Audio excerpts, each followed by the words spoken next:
I miss my kids. I regret leaving them and abandoning them, and I truly hope they forgive me. Those are the recent messages I've received from my children's father. They come at a time where he misses them, and I don't want to sound heartless, but I don't respond to any of it. And this is why. Parenting should not be a choice. When I was pregnant at 19 and had my first daughter, it never crossed my mind that I could be a parent only when I felt like it. When I look in my daughter's eyes, all I want to do is be a better mom, teach them all that I can so that one day they can create a life that's purposeful. In the past, I would respond. I'd encourage him and be a listening ear. I'd go so far as to give him resources and support.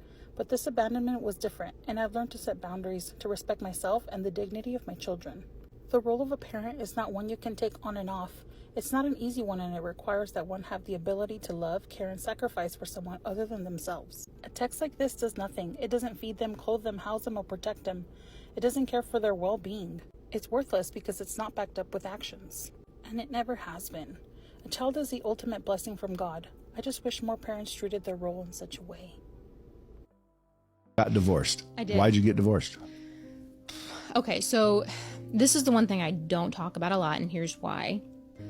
I have a daughter, she's 9, and my parents divorced when I was little. They didn't like each other at all, and that was really hurtful and hard for me as a kid, and probably my siblings. And so, yeah, it was it the perfect marriage? No, they never are. Just grew apart. Sure, we'll go with that. Had different ideas. We got married very quickly. We didn't know each other well, to be honest. We didn't know each other well, and the compatibility was lacking, and we gave it 10 years. We gave it 10 years, and I really And did had a try. beautiful daughter. Yeah, and we had a beautiful daughter. Her dad is a great father. He's a great father. He'll always be an amazing father to her, and that's all she should ever know. So she should never have to hear anything about her father from me. I love that. When I first told people that my ex-husband and I were getting divorced, and that beyond that, we were making this effort to have a really collaborative, pleasant divorce, and we were going to split the farm so we could both live here, and the kids could stay on the farm, and the kids could run back and forth, and we were going to do holidays together. And when I described the situation that we have here, there were 3 things that I heard all the time. The first was that I was never going to find someone as amazing as Derek.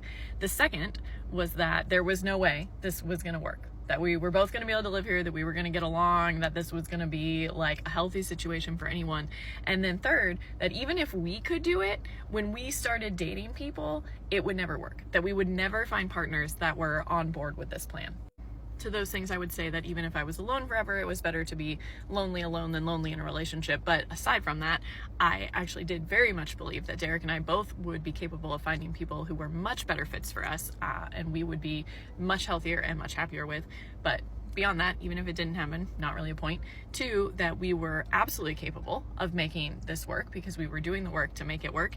And 3, neither one of us were going to date anyone who wasn't okay with this, so that was never going to be an issue. And I believe that people would be okay with it. I really strive to be humble to the point that I am studying humility for my dissertation research, getting a PhD.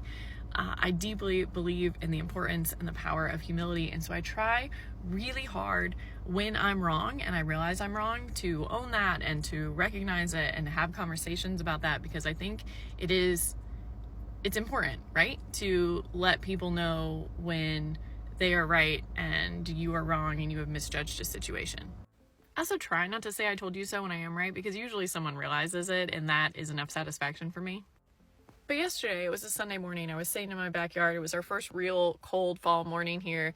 My ex-husband's girlfriend drove the golf cart over to my house, and so she and I were sitting in the backyard together watching the kids play while we drank our coffee by the fire. The day before, she and I had a girls' day with my daughter where we took her together to get our nails done, which is something she and I do often together, even without my daughter, but this time she got to go.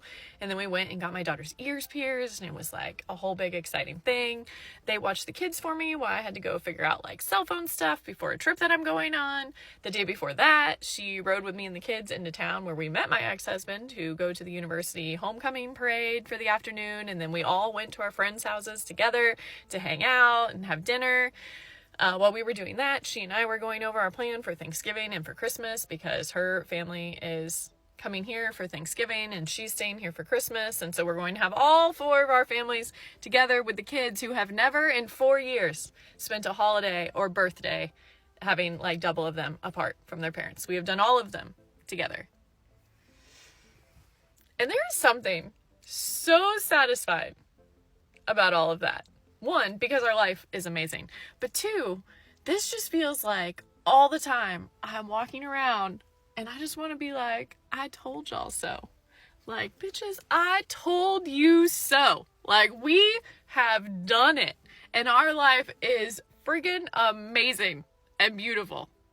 So this is going to be the one time I unapologetically say, I told you friggin' so. And also, if you were one of those people, I know that you like meant well and you were just scared and you were worried for us and whatever. But next time, trust me when I tell you something will work. Because this has freaking worked. I'm a single mom. Of course no man is ever going to want me because I have too much baggage. I'm a single mom. Of course I'm the lowest fruit on the tree. I'm a single mom. Of course I need to be staying at home the nights that my children are with their father instead of going out socializing with friends. I'm a single mom. Of course I need to step up and finally be a parent for once. I'm a single mom. Of course I shouldn't have standards for me and my children because beggars can't be choosers.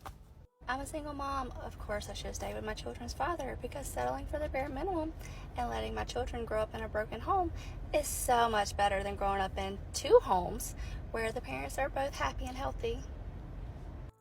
When I left my husband after a 22-year marriage and being with him for 25 years, the first phone call I made the next day was call my psychologist. And I remember I said to her, I said, Naomi, one of the things that I want to work on is what was my part in this breakup, and more importantly, what can I do to fix myself because I don't want to attract the same kind of man.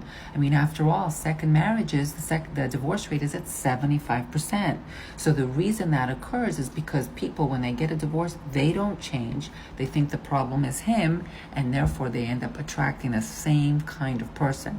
They may look different, they may act different, they may be different, but inside they're the same. And that's why the second divorce rate is 75% higher. And I made sure that that wasn't going to be me in that statistic. So know thyself.